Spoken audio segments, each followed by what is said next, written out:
You are listening to the Coach's Locker Podcast with Chris Fore, a place for all coaches to call home. The Coach's Locker Podcast is a part of the Football Coaching Podcast Network. Please visit footballcoachingpodcast.com to hear and see our entire lineup of top football coaches coming to you every single podcast with valuable information to help you and your program.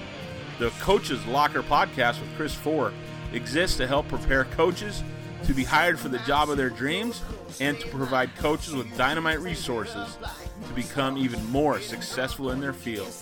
You can reach me on Twitter at Coach Fore, that's at COACHFORE, and my podcast home is at 8laces.org/podcast. That's 8laces, EIGHTLACES.org/podcast. Welcome to the Coach's Locker Podcast with Chris Fore. Now, let's get after it.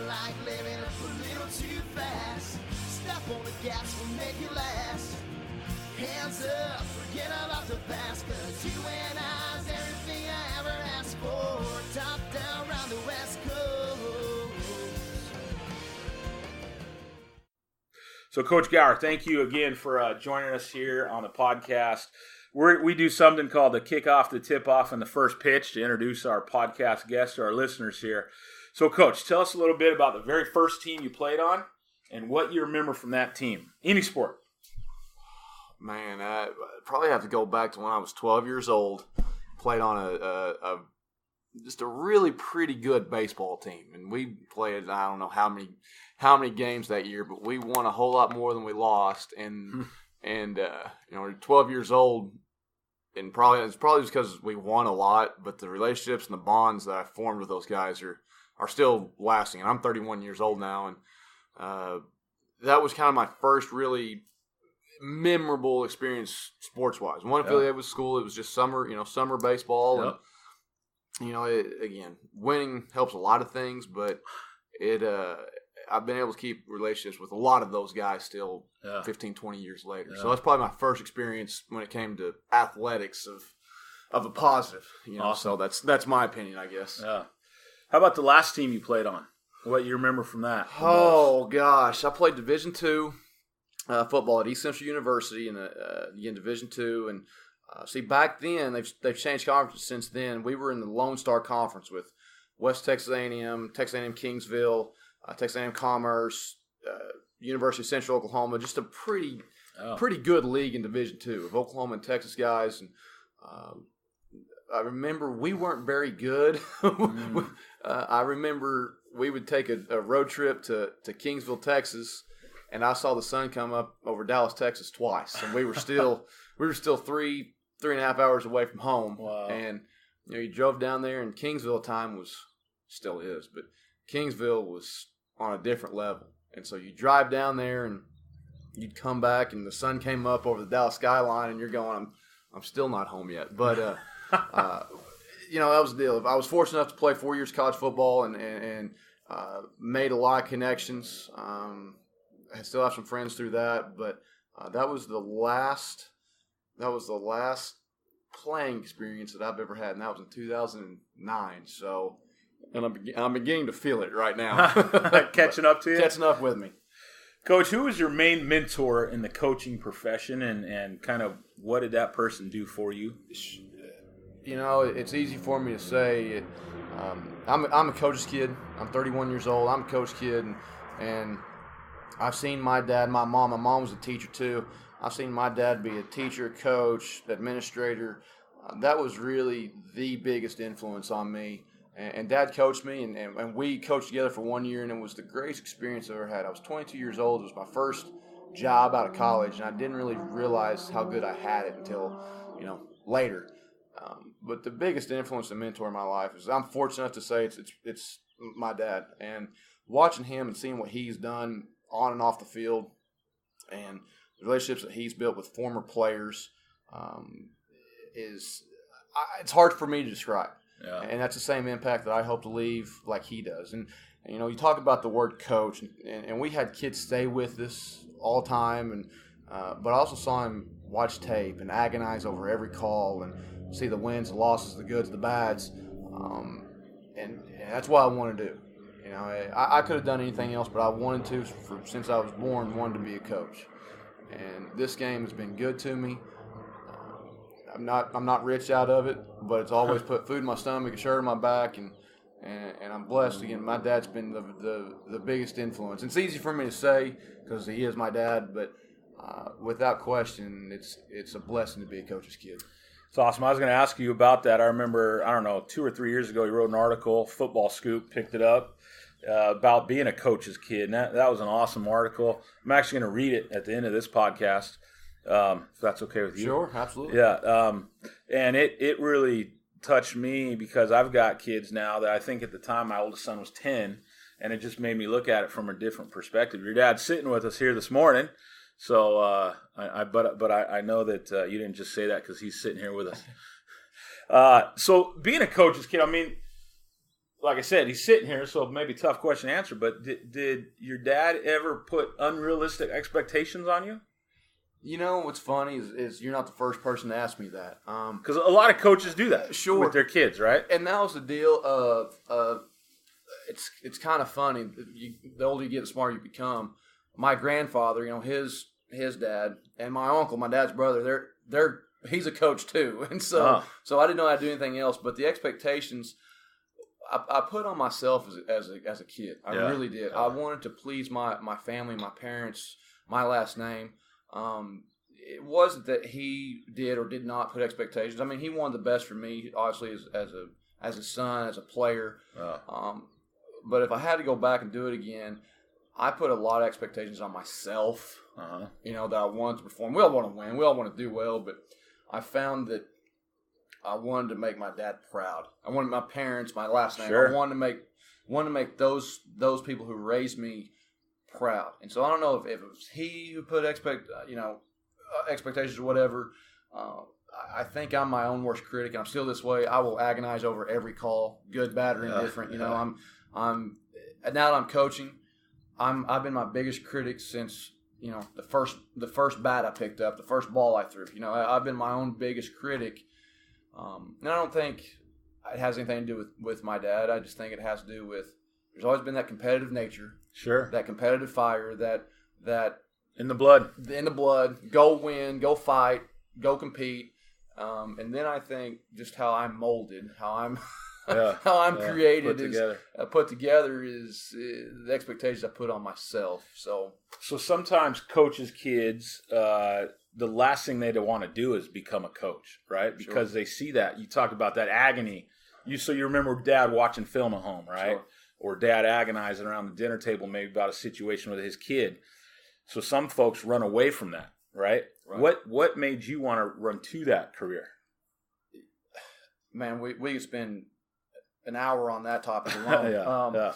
You know, I was always provided for. I lived in a town, literally in a town of 1,000 people growing up. And this sounds crazy, and I don't know if I'm embarrassed to say this. I was the rich kid on the block because both my parents had jobs. Good jobs, steady jobs. I mean, steady jobs. And I lived in a town that people knew me, and I don't know if that was good or bad. I wrote that in the article that I couldn't get away with anything. But I saw the impact that my dad had on kids, number one, and that was really cool. You know, I'm 7, 8, 9 years old, and there's guys staying with us, and it didn't resonate with me till later that kid may not get a meal tonight. You know, or again, small town America, small town Oklahoma, there's good, bads, rich, poors, but that really made a lasting influence on me. We love winning. We agonize over the losses. But the big thing that I've seen from my mom and dad and my house is the influence they had over kids. And kids will kids. Don't get me wrong here. Absolutely. But the impact that I saw with those guys that are now old, that you know, I just had a kid 18 days ago, and sounds crazy, but I've got a couple text messages from guys that he coached saying, "Hey, congratulations!" Wow, you know, that's neat. So just the influence that I've seen and the way that he's worked at the game and trying to find an answer and how do I put my kids in the best position. it influenced me to go into coaching, to go into teaching. That's awesome. So did he coach you in high school? He did.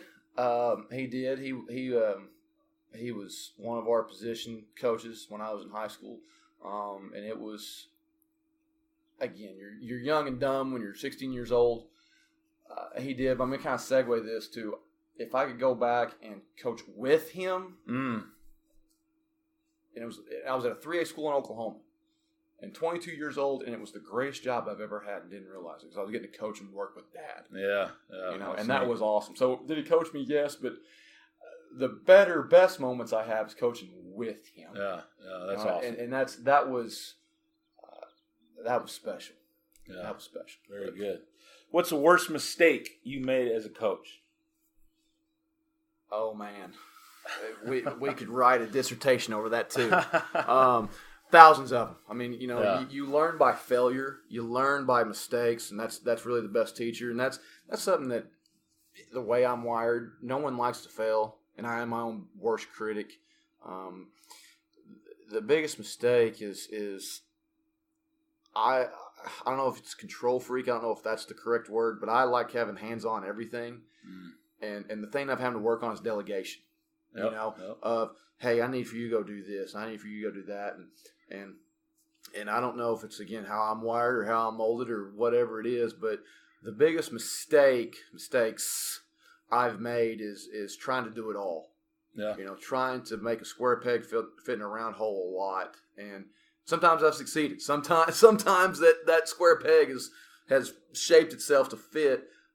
But some of the worst mistakes I've made are trying to do it all, trying to do too much, and that's player wise, that's staff wise, that's whatever else. And I truly believe that it takes a man to admit that, to humble himself and say, here's my issue, here's my mistakes I've made.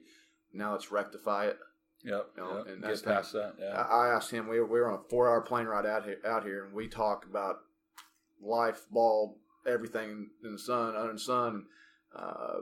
I've learned. It's funny. I've learned more from him since I got into coaching. Again, you're young and dumb when you're 16 years old. I've learned more from him in the past since I've graduated than I did in the first 20 years of my life. And my dad's gotten smarter with each day. It's amazing how that works. Yeah.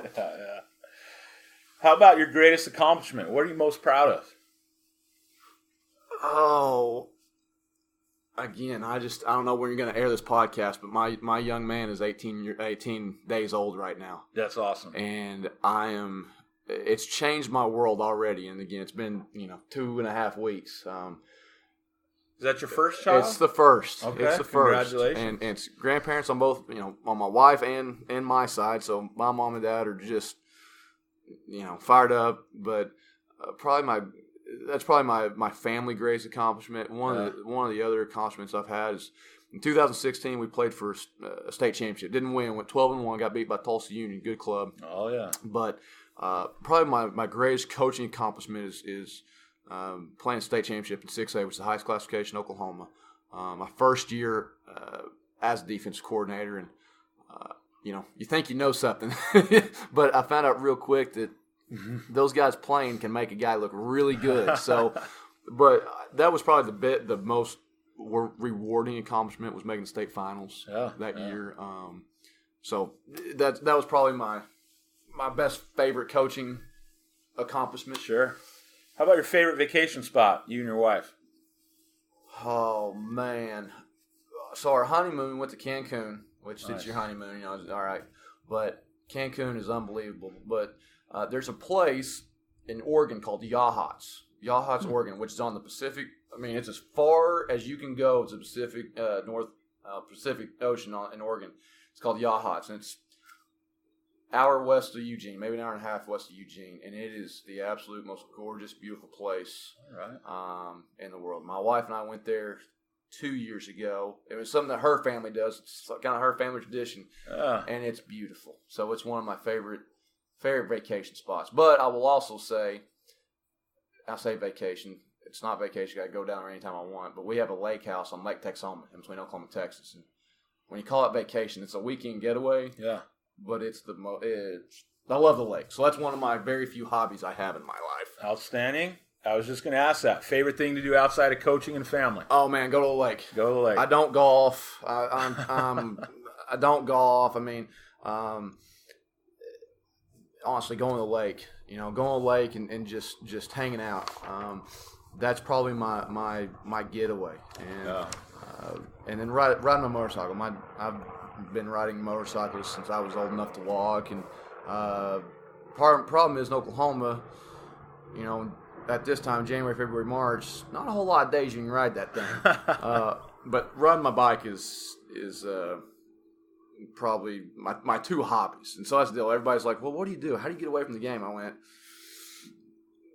I love the game. I study the game. Not many of us do. I'm a junkie, and so that's kind of where the lake is so good for me, just kind of get away. Yeah. But how do you like this weather here in Southern California? Gorgeous, man. My wife's back home, and it's middle of February, and it's about 38 degrees out there today, and it was rain and fog when we left yesterday, and I get out here and it's no clouds in the sky, and I'm looking at the mountains, and it's beautiful. It is absolutely gorgeous. Yeah. All right, Coach, let's talk about preparing your defense for game night. I know one of the talks you're giving out here this weekend. What's the very first step for you in doing that? Preparing your defense? I think it begins the day you get there. And I'm a firm believer that you got to start in January and you got to finish on December 31st. Mm-hmm. Again, I'm a junkie. I watch tape all the time. The first thing in preparing your defense is who goes where. Mm-hmm. And what's your personnel say. And I'm a 3-4 guy. I like a 3-4, but I'm also not going to beat my head against the wall. If I've got 4 down linemen, we're going to be in a 4-3, a 4-2-5. So I think the very first thing you got to do is analyze who goes where. Yeah. Use what kid can do this for you. What are his strengths or what is not, what's not his strengths, and give him a chance to be successful. Yes, I want to play a 3-4 defense, but the first thing you got to do is, does that fit our kids?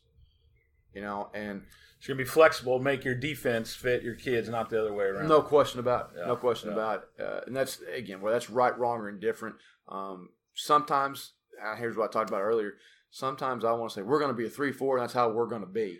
Yeah. Versus, as a coach, you got to study, learn, teach, and apply what gives our kids the best chance to succeed. And I think that's step one in preparing your defense. Absolutely. What do I have that's going to make us successful? Yeah. So you're in the season now. You're in the game week. You know what personnel you have, that sort of thing. Going into a game week, what's the first step you take? Well, it's kind of funny. I'm looking at my huddle right now and kind of going over that of the first thing is, for me, I take what do they do best. For me, when I make my Monday script and we break down all the huddle film and all the input and the down distance, yard line, formation play, we do all that stuff. But the thing that I believe in with me is I'm trying to stop your 15 favorite things. In my opinion, I'm trying to take your 5 favorite formations and your 3 plays out of each. Okay? I like that. So whatever your 5 top formations, we work other formations, other plays, and motions, don't get me wrong. But on Monday, I've got a 15-play team script. And it's your 15 favorite plays. I don't care if it's first 10, second 7, third and 4. It doesn't matter what the D&D is. What are your favorite 15 plays, 5 formations, 3 plays out of each? How do I align? How do I combat that? How do I beat that? Because in a high school game, in my opinion, when it all hits the fan, you're going to go back to one of those 15. Mm-hmm. Absolutely. You're going to have a wrinkle. And we work the wrinkles. We work the tricks. We work, the formation, the boundary. We work all that stuff. But what, again, are your 5 favorite formations and 3 plays out of each formation to give you the 15-play Monday team script? And so that's really the thing that I look at. Because on defense, well, you can't stop it all. And I believe that. You can't stop it all. No. You can't stop it all. But in a 60-play, let's call it 65-play Friday night, what I found is there's a really good chance you're going to run those 15 plays, those 5 formations, 3 plays out of each. You're going to run those about 85% of the time. Yeah. You'll have a gadget. You'll have a trick here and there. Sure. But when it comes down to the nuts and bolts and you need to score, you're going to go to number 1, your player, Thank players, not plays. And 2, what do you hang your hat on best? Yep. And so that's what I've got to combat on Sunday when we break it down. So, all right, we got to stop these 15 ideas. Yeah. You say, well, 15, that's a lot. But when you break it down, you get 3 per formation. So I like that a lot. Line up to the formation. Line up to the formation, and here's their favorite 3. Now, they may say, well, it's 3 runs, 0 passes. Great, I don't care. Well, in the second favorite formation, maybe 3 passes and 0 runs. Don't care, fine. Yeah. I'm worried about getting aligned and knowing what they do out of those 5 formations and their top 3 runs or whatever it may be. Yeah. So that's where on Sunday or when we give them the templates and the game plans, I quiz them and say, okay, what's their favorite formation? What's 3 favorite plays out of it? And already I'm able to knock out 3 plays out of 15. I like that. A lot of guys go plays. Hey, we're going to take out your top 4 pass plays, top 4 run plays. I love the formation idea. Coach, at Norman North High School there, what does your weekend staff preparation look like? Do you guys work on Saturdays and Sundays, one or the other? So we come in, say it's Friday night game, right? We come in and I don't sleep well, win, lose, or draw during the season. So I've broke down the film on Friday night already. I really do, because I want to get the work done now. And the old GA in me, the work was done now. Yeah. And I was a firm believer in that. And so we've already input the data on Friday night after the ball game. The whole staff, or are you talking about just yourself at home? I do it myself, and here we go. We talked about delegation 10 minutes ago, right? It's whether it's right, wrong, or different. It's kind of the nostalgia of this. That's what I grew up doing, of breaking down the film, and I want to watch it and see what I did, because I know the very next morning, the next guy I'm going to play, the next offense coordinator, is combating me. Mm-hmm. And here's another big deal. I want my coach to go home and be with their family, their kids, and all that other stuff. Well, what about you? I'm blessed that I have a coach's wife that I've kind of molded her and taught her some things, but she allows me to be a junkie for a while. Now, our boy may change that, okay? So let that sink in. But it does change it too. But so it's Saturday, we come in. I'll come anywhere from 6:30 a.m., 7 a.m., somewhere in that time. And I'll watch the tape for probably the second or third time. And then we'll watch it with the kids 9:30ish. We bring our kids in on Saturday, and they're there for an hour lift and an hour film. Mm-hmm. And they're gone by 11. I mean, at 10:59, they're out. They're gone. And so we'll watch it with the film, and at 11, I'll start the breakdown of the next opponent. What's good, because in our league we trade 3 films, but we trade 2 on Wednesday. So on Wednesday afternoon, you got to have 2 trade films, and then obviously you'll get the third one on Saturday morning or Friday night. Yeah. And so I've already broken down the 2 previous games, and I'll break down the next game obviously after Saturday morning or something. But the big deal for me is analyzing our self-scout. That's a big deal with game prep.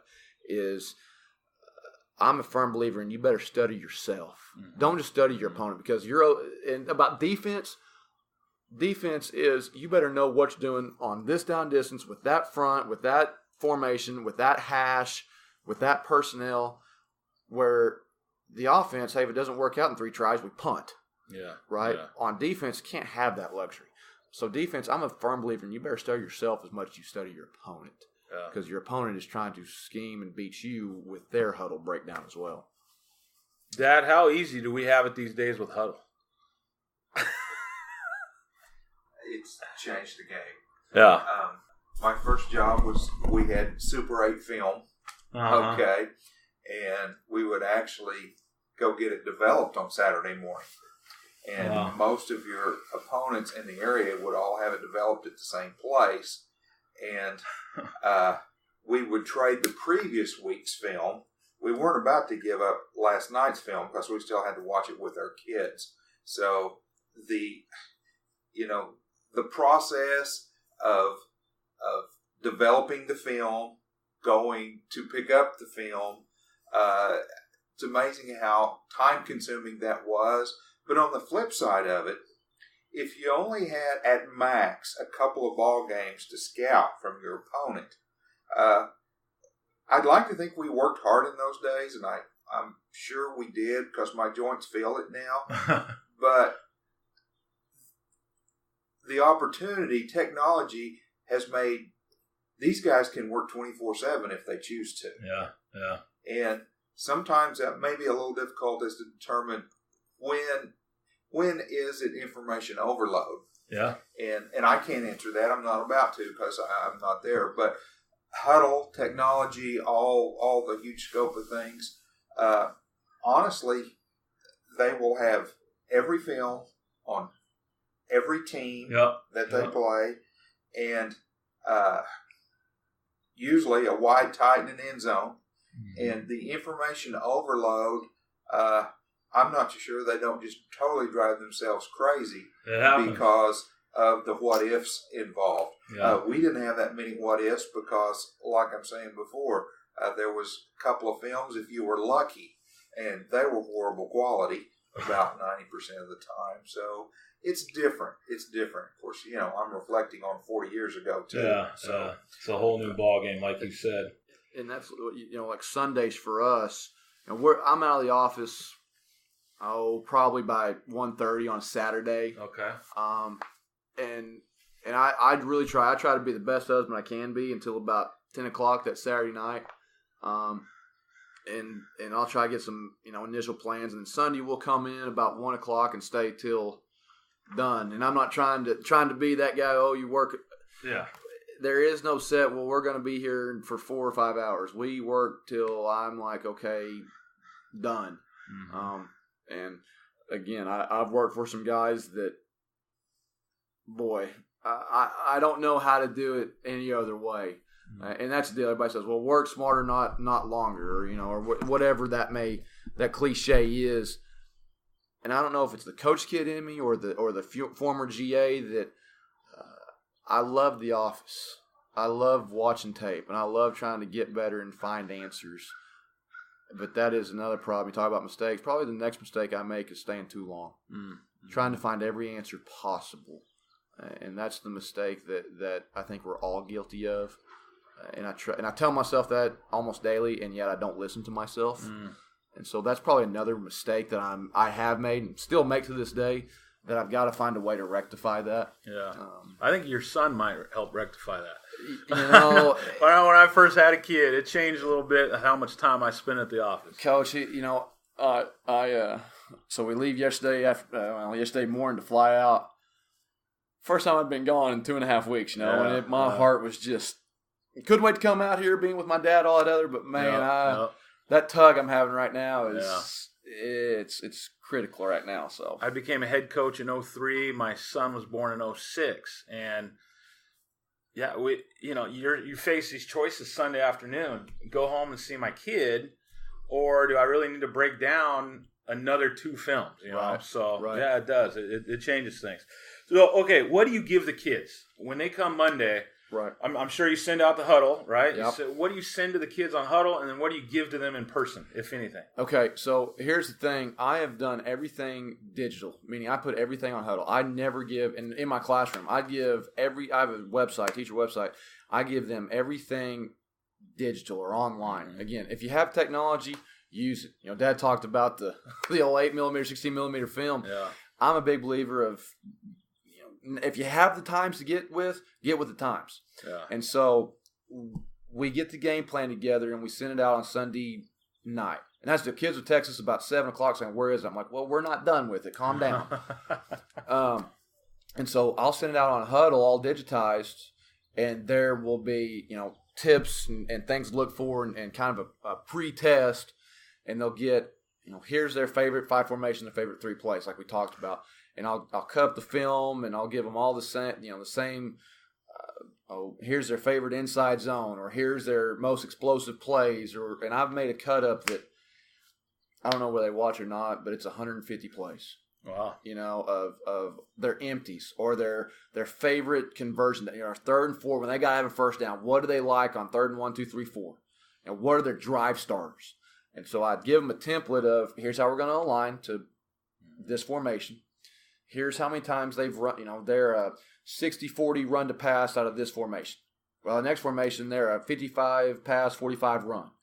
And so I give them a template that they're looking at online, on their phone. Huddle's done a great job of being, whether it's on their phone or whatever it is. And then I give them a test on Sunday night that I give them the questions. I give them the questions.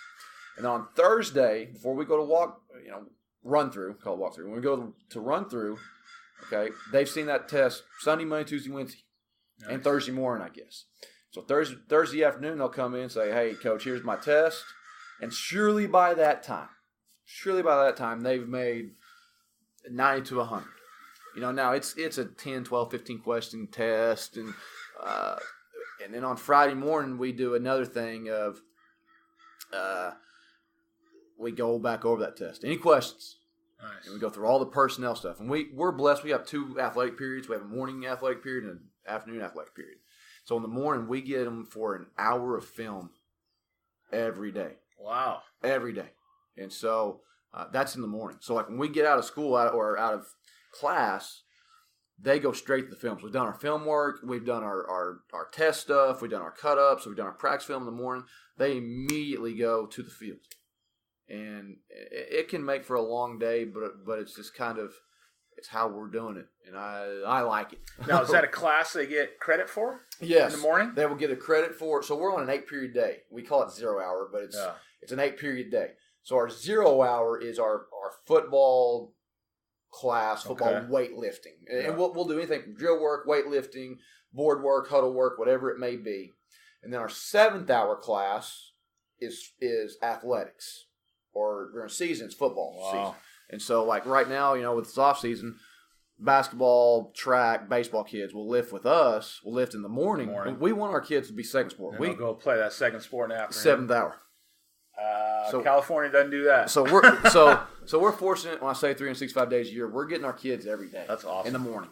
Now, is that your district or is that Oklahoma in general? Well, it's our district, but it's also Oklahoma. It's Oklahoma. It's pretty good. It's pretty good. And sometimes, and I don't mean to sometimes we kind of get overshadowed by Texas, and those guys, make no bones about it, are doing unbelievable things. Their facilities, and it's important. In Oklahoma, we play pretty good football. Yeah. In regards to class. Again, 6A is the highest class. Class A is smallest, which, you may have 25 guys on the roster in Class A, but you may have 125 guys on the roster in 6A. I believe ball is ball, tackle is tackle, and run the football, block and run. But the same thing is in Oklahoma, we play pretty good football because it's important, and because you have people like that who have 2 athletic periods in the day. That's tremendous. What does game day look like? Your kids are out of school. What's your game day look like from a defensive coordinator vantage point? Sure. So game day. So I'm fortunate that our AD, our admin, take very good care of me throughout the day. Just to put it that way. But Bell's out. We let our kids go. On Friday afternoon, we let them go, hang out, do whatever they got to do. Now with kids in 2019, you never know how they prepare for a ball game. So we let them go and say, be back here at X time, where it's home or away game. For me, I watch the next opponent. So I get out of class and I go watch the next opponent in the office, shut the door, put some Pandora on, and get my yellow notepad and start drawing stuff. Because there's nothing else I can do for this opponent we're playing tonight. Yep, absolutely. I'm looking at the next opponent, trying to get ready for him and playing the game. And I'm not looking at cut-ups yet. I'm not looking at their first downs or their third. I'm watching the game and trying to get a bead on the opponent that I'm trying to get ready for next. So when we come in Saturday, we're just not coming in blind. Yeah. So I've got my own ideas, whether good, wrong, bad, or indifferent. I've got my own ideas from that previous Friday afternoon. Because I know me, if I watch our opponent anymore, or that game night opponent, I'll say, wait, I wish I would have done this. I wish we had this. Start thinking way too much. So what I do and kind of how I calm down is I put on some Oklahoma, Texas red dirt country music, and that's my calm, and watch the next opponent. So when do you bring the kids in? You guys have a defensive meeting before the game? Yeah. So we tell them to come in. We'll tape and get dressed and all that other, and about 2 hours before kickoff, we'll come in and we'll do OD special teams meetings, and it's just rehash stuff. I mean, it's nothing, hey, watch out for this. No, it's just all right, it's 3-by-1, and I've called this. What do you do? And the kid's got to stand up. He's got to tell everybody in the world what to do. And it puts some accountability on them, on their position coach. Be ready. And be ready for what the scenario comes up with. And I'll be honest, I hope they're not listening, but it's not a gotcha moment. Yeah. It's just a, hey, don't forget this moment. Yeah. Don't forget about what we talked about. So we'll do that about 2 hours before kickoff. And then it's pregame, just like everybody in America does, and we kick off and let's go play. Mm-hmm. So now the game's underway. What's your staff look like? How do you guys communicate during the game? Sure, I say always. I've been on the field. I'm on the field because a couple reasons. The reason I believe in the defense coordinator being on the field, offenses are too fast nowadays with no huddle and they're signaling from the sideline. I think it takes too long if a guy's up in the box to tell his guy, his assistant, hey, I need for you to signal this in. Yeah.